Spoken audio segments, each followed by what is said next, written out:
বিসমিল্লাহির রহমানির রহিম। আসসালামু আলাইকুম। আসমা কিচেনে আরও একবার আপনাদের সবাইকে জানাই স্বাগত। আশা করি আপনারা সবাই খুব ভালো আছেন। আলহামদুলিল্লাহ, আমিও খুব ভালো আছি। আমি আজ নিয়ে এলাম সাঞ্চি শাক রেসিপি। আশা করি আমার রেসিপিটা আপনারা প্রথম থেকে শেষ পর্যন্ত দেখবেন। আমি টিপস সহ আজকে আপনাদের শাক ভাজি করে দেখাবো।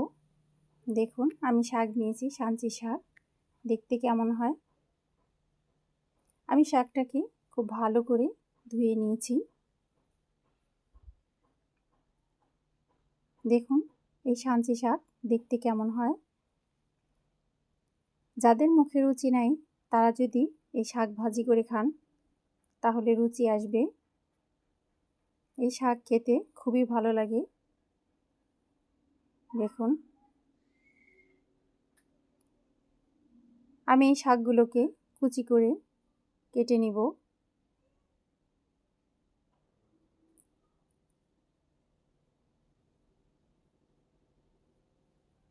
দেখুন শাকগুলো কেমন দেখতে। আমি কুচি করে কেটে নিয়েছি।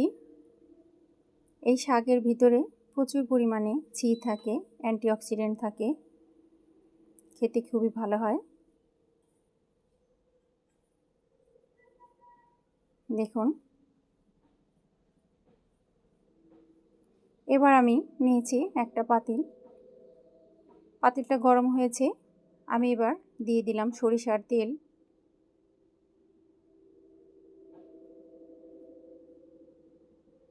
এবার আমি দিয়ে দিলাম 2টা শুকনা মরিচ। এই শুকনা মরিচ ফোড়ন দিলে শাকটা খেতে খুবই ভালো হয়, ভালো একটা ফ্লেভার আসে।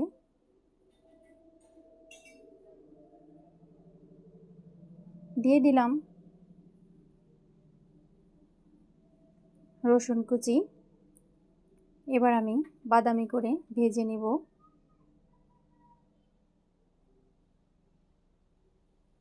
আমি নেড়ে নিলাম।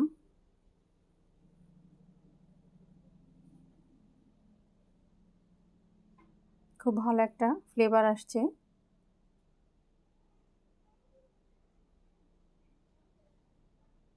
দেখুন ব্রাউন কালার হয়ে আসছে।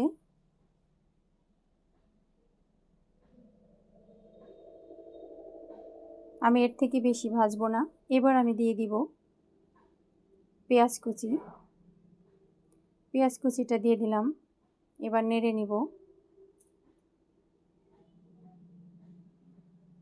শাক ভাজিতে খুব একটা বেশি ভাজতে হয় না।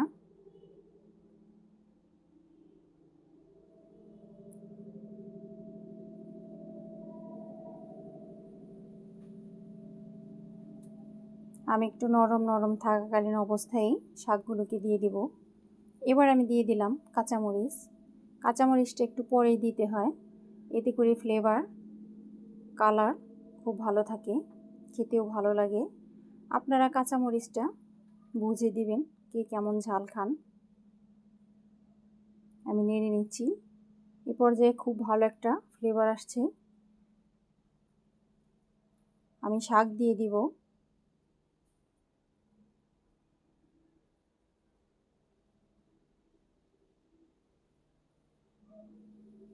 আমি একসাথে সবগুলো শাক দিব না।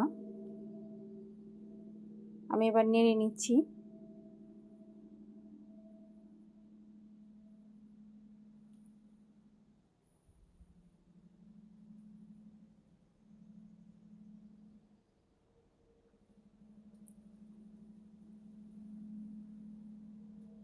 এবার আমি সবগুলো শাক দিয়ে দিব।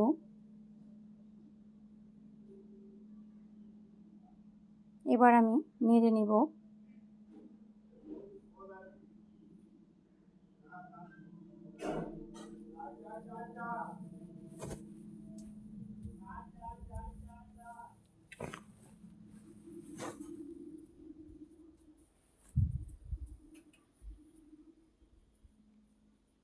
দেখুন এখনও কিন্তু খুব ভালো কালার আছে, কালারটা কিন্তু নষ্ট হয়নি, সবুজ কালার আছে।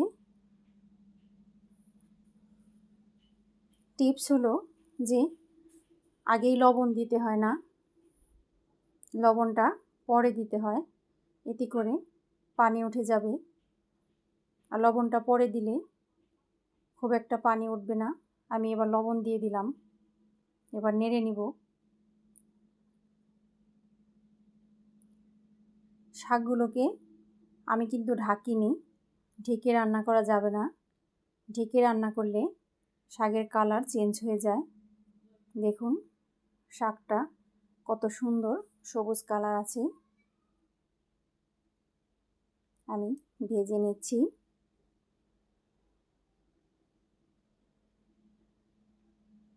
শাকটা সিদ্ধ হয়ে গেছে, কিন্তু কালারটা সবুজ আছে এখনো। দেখুন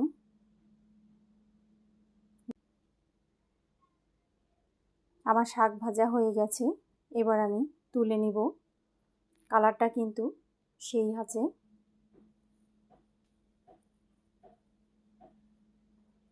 আমি এবার তুলে নিচ্ছি।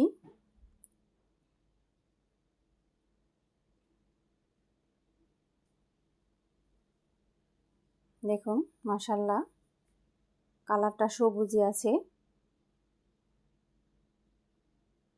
এভাবে আপনারা বাসায় রান্না করে খাবেন আর আমাকে কমেন্ট করে জানাবেন খেতে কেমন হয়েছে।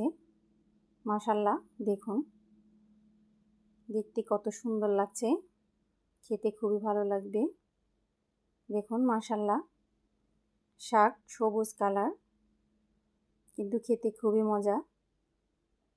এভাবে আপনারা বাসায় রান্না করে খাবেন। যদি আমার ভিডিওটি ভালো লেগে থাকে আমার চ্যানেলটিকে সাবস্ক্রাইব করে আমার পাশে থাকবেন এবং লাইক কমেন্ট শেয়ার করবেন। এতক্ষণ আমার সাথে থাকার জন্য আপনাদেরকে অসংখ্য ধন্যবাদ।